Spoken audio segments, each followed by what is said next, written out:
bracelet ko na yun. Kanina ko pa hinahanap. Eh, dito lang naman ako naglaro kanina. Ayun!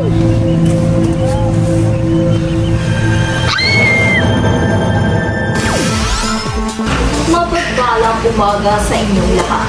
Ako po si Cara Morales, ang inyong tagapaglingkod sa bayan. Ngayon ay matutunghayan po natin ang krimen na nangyari sa tabi ng ilog sa Sitio Banak. At ito ay pinagmulan ng panlilipo.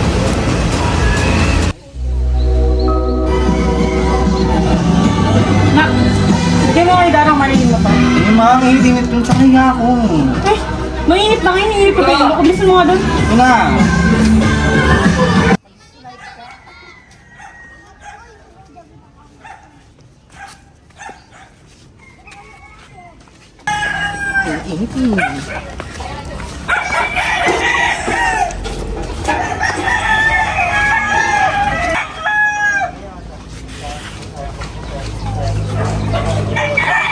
Dalang Marlin!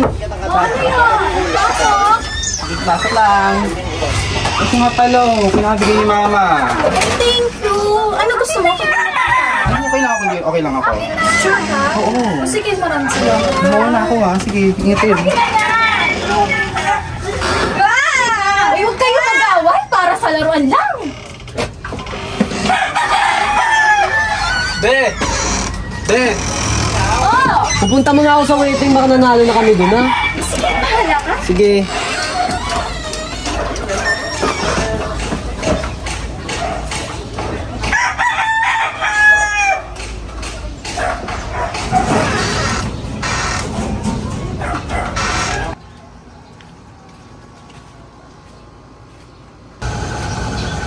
Ay bro, pare.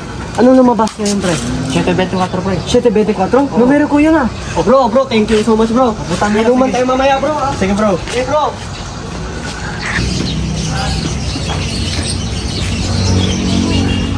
Ha? Ano po lumabas ko na numero ko? 724, nanalo ka kagabi. Yung tinayang mo kagabi, nanalo. I-cheat nga po ba? Oo. Ano ka pag-usapan natin? Sige po, sige po. Be! Be! Nanalo ako sa waiting, be. Ba? At sumukas naman. Saan ba yung mga bata? Ano sila? Nagkaroon sa sapa. Sige, sige. Ito, be, pera ba? Para hindi na mainit yung ulo mo. Pero, naman ako rin ng anak ko. Yung mga kumpanya ko to. Ayun ako naman. Be, pag minsan lang naman to, sige na. Sige na. Sige, alis na ako. Nak, tignan mo. Nanalo si Liat sa weto, ha? Bibigay sa asawa niya. Oo nga, no? Ganyan talaga pag nakakangat sa buhay. Nagiging madami. Pero, ang pogi niya, Nay. Medyo Nay! Hindi lang di mo.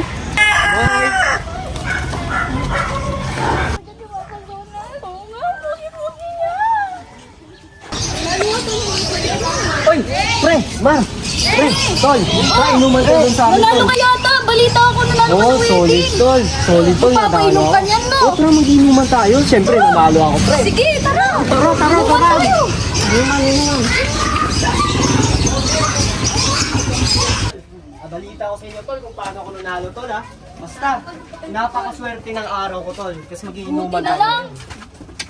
Gusto ko daw pa mo mag-inom. Pre, bilisan nyo. Ano pulutan? Aso namin, tol. Ba? Solid! So nanalo ka ng wedding ako. Bakit pala nalasa ng MP? Hey, bro. Pare, Rasmar. Bukas yan ang sabihin mo. Huwag kang wala. Ako ang bodo nito. Buhok mo sa barbershop. Ay, mga bata. Si Alisa nga kayo dito. Mga bata pa kayo para mag-inuman. Doon kayo. Nak, dito nga. Kunin mo nga idarang Marlin mo yung plato natin. Yan ako palagyanan dito.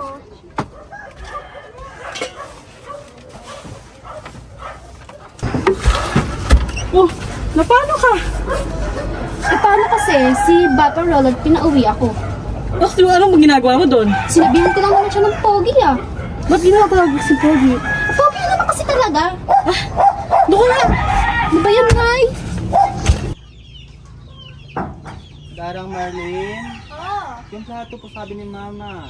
Ay, ginamit ng asawa ko eh. Pinaglagyan nila ng pulutan. Kunin mo na lang dun, no? Nag-iinom na sila doon. Salamat ah. At dito na nga nagsimulang nakilala ng suspect ang Ganda biktima. ko ngayon, box ah! Diba talaga? Bambi! May tinatanong yan sa kumpare ko. Ano pangalan mo? Bambi. Bambi. Ganda mo ah. Ang ganda talaga yan, pre! Oo. Bango-bango naman. Ano na? Bango na po ako ah. Oo. Nagpatuloy ng ilang araw ang pag-inuman ng biktima kasama ang kanyang mga kaibigan hanggang sa dumating ang ina ng biktima. Pre, happy birthday, pre! Happy birthday! Hey! Pala isang araw! Oo! Wala na ba? Umiinom ka na naman, umiinom ka na ako na eh. Dar, inom ka muna na, tagay ka muna. Birthday ko kayo, Kaya birthday naman din ni ano. pagbigyan mo kami, Dar. Kung sila mag-asawa, ang pipiliin niya, ano? Ang pipiliin ko'y Ano? anak ng isang model. Bakit? Maganda siya. Maganda rin ako. Maganda pala, ha? Mare, kala mo sa buhay, ha? 3 araw ka nang di nauwi, nagiinom ka lang ng nagiinom? Di ay, sensya na. Mare, pagbigyan mo rin kayo, birthday ko. Birthday na Oh, ano? birthday ni Inok, 3 araw na yan, sunod-sunod, may mga anak to. Di naman kasi. Ngayon lang to, Mare. O, pagbigyan mo na, Mare. Pagbigyan mo naman ako. Pagbigyan mo na. Sumasaya ako dito eh. Sige na. Oh, punot dulo ka ng stress ko. Sige na naman. De. Oh, Mare, oh, Mare. Tulungan niyo ako, tulungan niyo ako. Okay ka na? Tulungan niyo ako. Nag-mens ka na ba? Hindi pa nga po na eh. Ala, baka buntis ka na. Hindi nga natin sa Hindi naman po siguro. Uwi na tayo. Dadalhin natin Tara siya na. dun sa bahay. Uy, alalayan nyo. Lalayan niyo. Lalayan niyo. Tatlong araw na pala hindi umuwi. Palagi nag-iinom, tatlong araw na.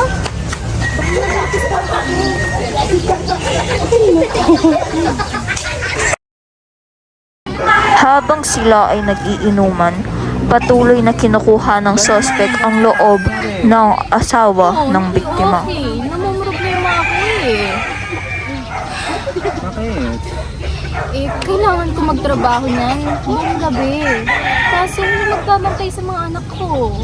Ito namang asawa ko, araw-araw na nagiinom. Hindi ko alam gagawin ko.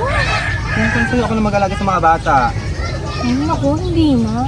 Wala rin akong pambayad sa'yo. Hindi mo kailangan tayo. Kaya ko sa naalaga. Kaya ko yun. Ako na. Sure ka? Oo ko yun. Ako na. Ay, naku, maraming salamat. Oo, kaya ko yun. Ay, laking tulong talaga to. Kaya yan.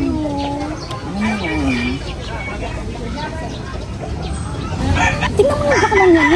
Kinukuha na naman yung loob ng manugang mo si Marlene. Balita ko, gusto niya yung anak mo si Roland. Pinagsabihan ko na nga yung anak ko eh. Lalayo-layuan niya yung baklang yan. Baka nag-dead siya. Unti-unti nang nahuhulog ang loob ng suspect Kaya sa yung buhay biktima natin kailangan natin hanggang buhayin. sa Kasi yung buhay natin dapat makulay at mabuhay. Oo, tama. Ano ba yan? May pera ka pa? Wala na. Tapos ay inuman natin pa eh. Tingnan mo to. Bambi! Bakit? May pera ka pa ba? Bakit? Hindi ako humingi. Naubos na kasi yung ano namin eh. Inuman namin eh. Sige. Tingnan mo bro. Nakakuha tayo ng pera dito. Sige, thank you ah. Sige. Tingnan mo yung kapatid ni Pepe. Hinaharap na si Papang Roland. Oo nga, tara sabihin natin kay Pepe. Sige bro, bibili mo na ako. Sige. Hoy kayo mga bata dyan. Maayos kayo. Sumbong ko kayo sa mga nanay no. Baby, pakibantay mo ng mga anak ko ah. Sige, salamat.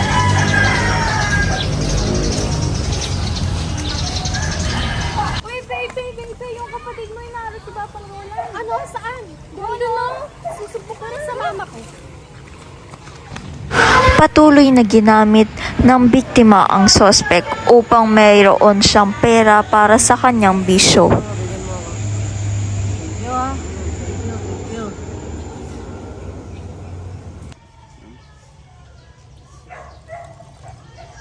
May pera ka pa ba? Meron pa. Bigyan mo ako ng pera. Hanggang sa inakala ng suspect na nahulog na sa kanya ang biktima. Kaya't nang malaman niya na buntis ang kanyang asawa,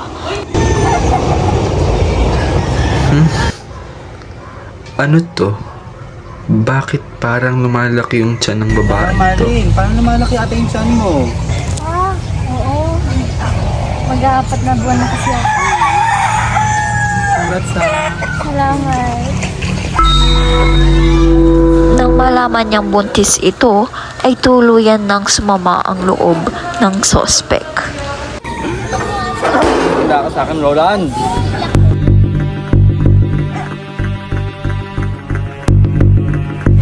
Tuluyan na nagalit ang sospek hanggang sa pinuno niya na ng saksak ang biktima.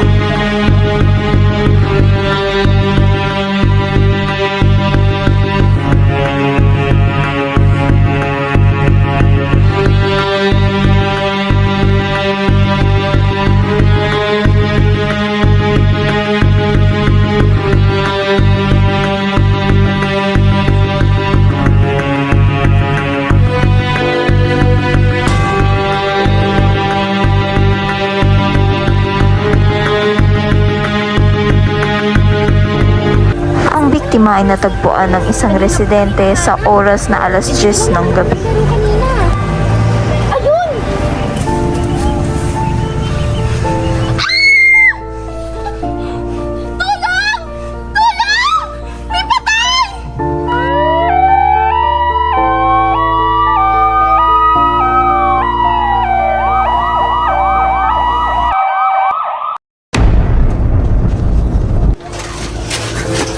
Paano ka? Bambi! Bambi!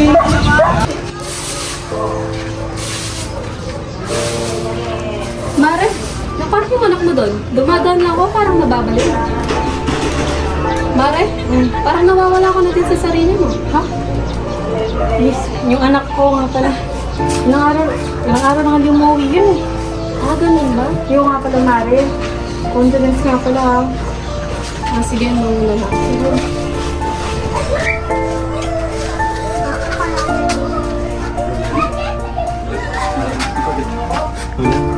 Sige. Tingnan mo, si Bambi nababalaw na. Oo nga, paano kaya siya? Baby, ano ka lang? Ha? Ilang araw ka na naman.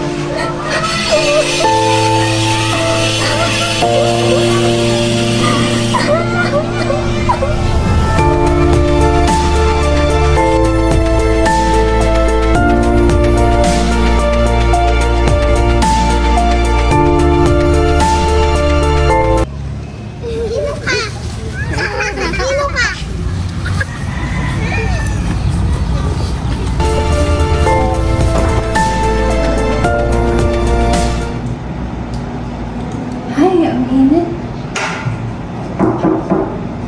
Pasok po. Ma'am, magandang hapon po. May gusto lang po akong i-report sa inyo. Sino po sila? Ako nga po pala si Elizabeth Reyes po. Patungkol saan po ang i-report niyo? Tungkol po dun sa pagkamatay ni Roland Doristo noong mga nakaraang araw po.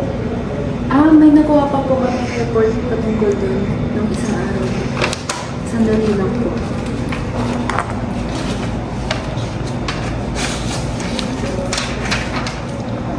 Base po sa nakuha ng report ng aking mga tauhan, ang biktima po ay nahanap sa tabi ng ilog at puno po siya ng saksak at duguan. Ngunit, hinahanap pa po ng aking mga tauhan kung sino ang may gawa nito. Yun po sana yung re-report ko sa inyo, ma'am. Bakit po? May kilala po ba kayo kung sino pumatay sa biktima?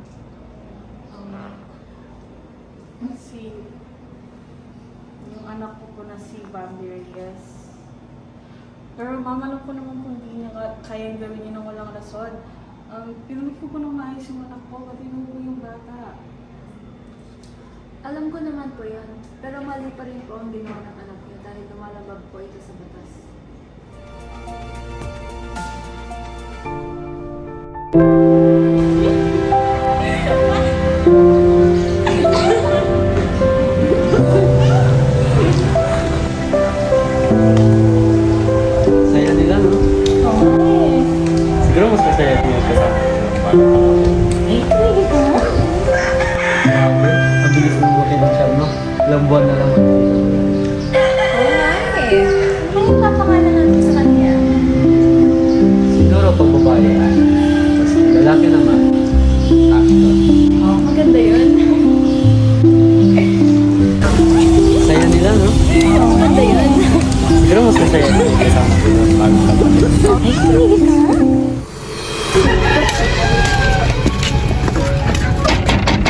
ho. Sino Dito kayo? ho ba nakatira si Bambi Reyes? Ako nga ho. Bakit? Sino kayo? Anong kailangan niyo? Ang ginagawa? Ikaw ay naaresto namin sa salang pagpatay kay Roland Luristo. Wala akong pinapatay. Ikaw ay may karapatang manahimik o magsawalang kibo. Ano man ang iyong sabihin ay maaaring gamiting pabor o laban sa iyo sa anumang hukuman. Ikaw din ay may karapatang kumuha ng tagapagtanggol na iyong pinili. At kung walang kakayahan, maaari itong pagkaloob sa iyo ng pamahalaan. Konsensya na ako. Hindi na kinakaya ng konsensya ko. Ma, ikaw yon. Ikaw yung tumawag sa kanila. Ang kwentang ina.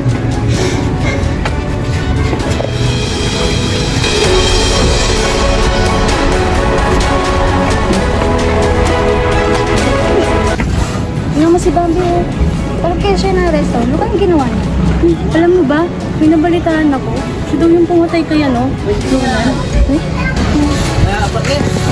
Walang hiya ka! Ikaw pala pumatay sa asawa ko! Hindi ito mangyari kung hindi ikaw. Pinagkatiwalaan kita, pero ito ang isusunod mo sa akin! Nakakadalag tiwala ka. Ikaw ang pumatay sa anak ko! Pag may nangyari sa anak, ikaw sisihin ko! Tama na yan, tama na!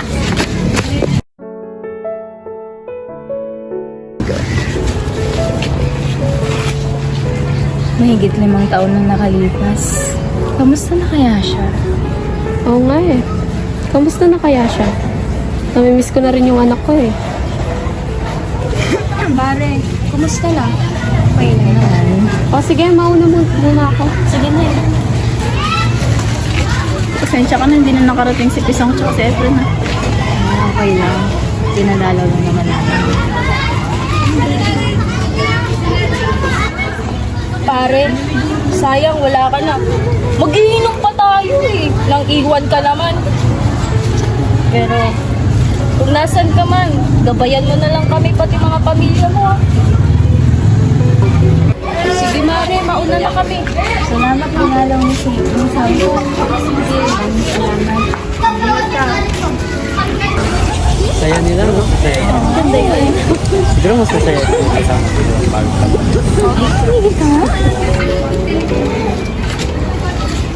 Yan po ba yung papa ko? Oo, anak. Sayang, hindi ko man lang po siya naabutan. Masaya po siguro tayo kung magkasama po tayo ngayon, no? Oo. Kung kasama natin yung tatay mo, siguro kasama mo na siyang maglalaro sa labas. Oo. Bumibili ng mga gusto mong laruan tsaka pagkain. Pogi mo ba si Tay mo? Oo. Sa sobrang pogi ng tatay mo, pati mga dalaga sa baryo natin, nagkakagusto sa kanya. So, tingnan mo naman nangyari sa kanya ngayon, no? Ngayon ay natunghayan natin kung gaano kasalimuot ang pag-ibig at ang epekto ng paggamit sa ating kapwa sa masamang paraan. Muli, ako po si Cara Morales, ang inyong tagapaglingkod sa bayan.